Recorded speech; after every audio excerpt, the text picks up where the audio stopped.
بسم اللہ الرحمن الرحیم اللہم یا رحمن یا رحیم و یا ارحم الراحمین وصلی علی من ارسلتہ رحمتا للعالمین۔ معزز خواتین و حضرات، جو آج ہم وظیفہ دے رہے ہیں، عید الفطر اور عید الاضحیٰ، ان دونوں کا وہ وظیفہ ہوگا۔ اللہ تعالیٰ نے مسلمانوں کو خوشی کے تہوار مرحمت فرمائے ہیں۔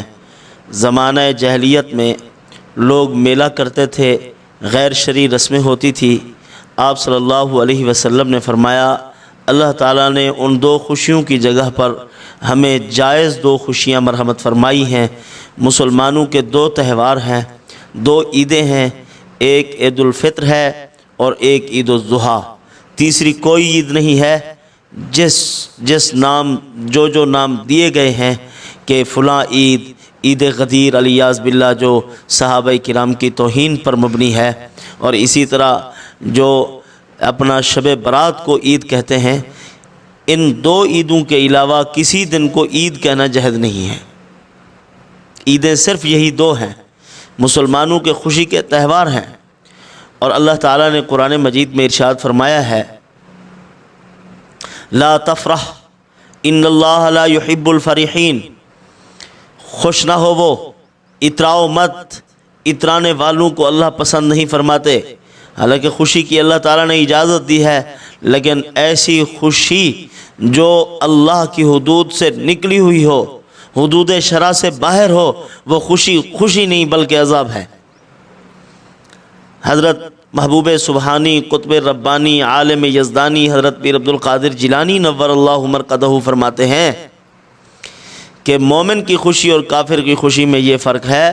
مومن خوش ہوتا ہے، خدا کو خوش کرتا ہے، کافر جب خوش ہوتا ہے تو اللہ کو ناراض کرتا ہے۔ تو ہم یہ جو ریسیں ہوتی ہیں، تقابل ہوتا ہے، حادثات ہوتے ہیں عیدوں کے موقعوں پر، اور بالکل اندھے بن کے سواریاں چلانا اور اس قسم کی خرافات، اسلام کے اندر اس قسم کی چیزوں کا کوئی وجود نہیں۔ حدود اللہ میں رہتے ہوئے ان خوشیوں کو انجام دیا جائے، پھر اللہ تعالیٰ نے برکتیں رکھی ہیں اس میں۔ عید الفطر کے دن آپ وظائف کا اہتمام کریں۔ لیس العید لمن لبس الجدید والعید لمن خاف الوعید، عید اس کی نہیں جس نے نئے کپڑے پہن لیے، عید تو اس کی ہے جو اللہ کے خوف سے ڈر گیا، اللہ کی ذات عالی سے ڈر گیا، اللہ کے عذاب کی وعید سے ڈر گیا، اسی کی عید ہے۔ عید یہ نہیں کہ نئے کپڑے پہن لیے، عید نے یہ نہیں کہ ہم نے اپنی نمائش کر لی ہے، نمایاں نظر آ رہے ہیں، یہ عید کا مقصد نہیں ہے۔ عید کا مقصد یہ ہے، عید کا دن اللہ کے خوف کا دن ہے، عید کا دن اللہ کو راضی کرنے کا دن ہے۔ عید الفطر کی جب نماز ادا کی جاتی ہے، اللہ پاک فرماتے ہیں، اے فرشتو بتلاؤ میرے مزدوروں کی کیا مزدوری بنتی ہے جنہوں نے کام مکمل کیا، تراویح پڑھی، تلاوت کی، ذکر کیا، نمازیں پڑھی، روزے رکھے۔ فرشتے کہتے ہیں، اے اللہ ان کو ان کا پورا حق دیا جائے۔ اللہ پاک فرماتے ہیں، تم گواہ ہو جاؤ، میں نے اپنے سارے بندوں کو معاف کر دیا ہے۔ اتقاء الرحمن، رحمان کے آزاد کردہ بندے، میں نے ان کو جہنم کے جھمیلوں سے اور سخت عذاب سے میں نے ان کو محفوظ کر دیا ہے۔ تو عید الفطر کے وقت نماز کا اہتمام، عید الفطر کے بعد اللہ تعالیٰ سے دعاؤں کا اہتمام ہو، اور سارا دن اللہ تعالیٰ کے ذکر میں لگے رہنا چاہیے۔ عید الفطر کے موقع پر بھی تکبیر ہے، اللہ اکبر لا الہ الا اللہ واللہ پڑھتے آئیں اور پڑھتے جائیں۔ حضور صلی اللہ علیہ وسلم کی سنت ہے، میٹھا کھا کے آئیں، ایک راستے سے آئیں دوسرے راستے سے جائیں۔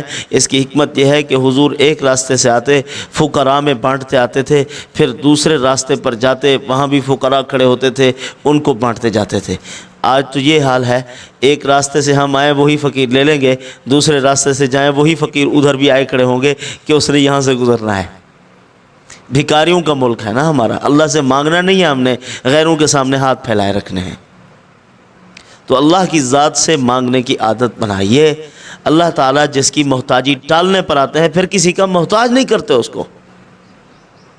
تو عید الفطر کے موقع کا جو وظیفہ ہے خاص، سبحان اللہ و بحمدہ، اس کو پڑھنا چاہیے 300 مرتبہ۔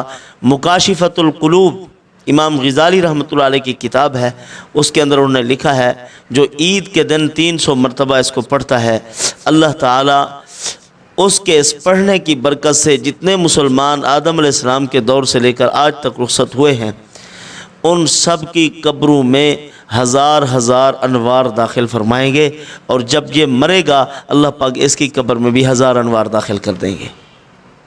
تو یہ عید الفطر کے موقع کا وظیفہ ہے، اور عید الفطر کی نماز کے بعد یا اس سے پہلے صبح کی نماز پڑھنے کے بعد اپنے بزرگوں، اپنے اکابرین، اپنے بڑوں، اپنے خاندان والوں کی قبروں پر جانا سنت ہے۔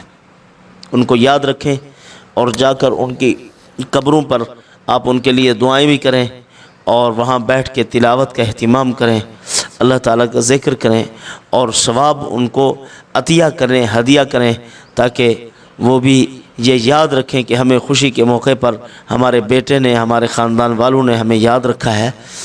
تو کوشش کیجئے، اس کا اہتمام کیجئے۔ انشاءاللہ اس وظیفے کے بھی اثرات و برکات ہیں، اور اس کے ساتھ ساتھ یہ جو اعمال میں نے بتلائے ہیں ان کی برکت سے بھی اللہ پاک آپ کو بے شمار عنایات عطا فرمائیں گے۔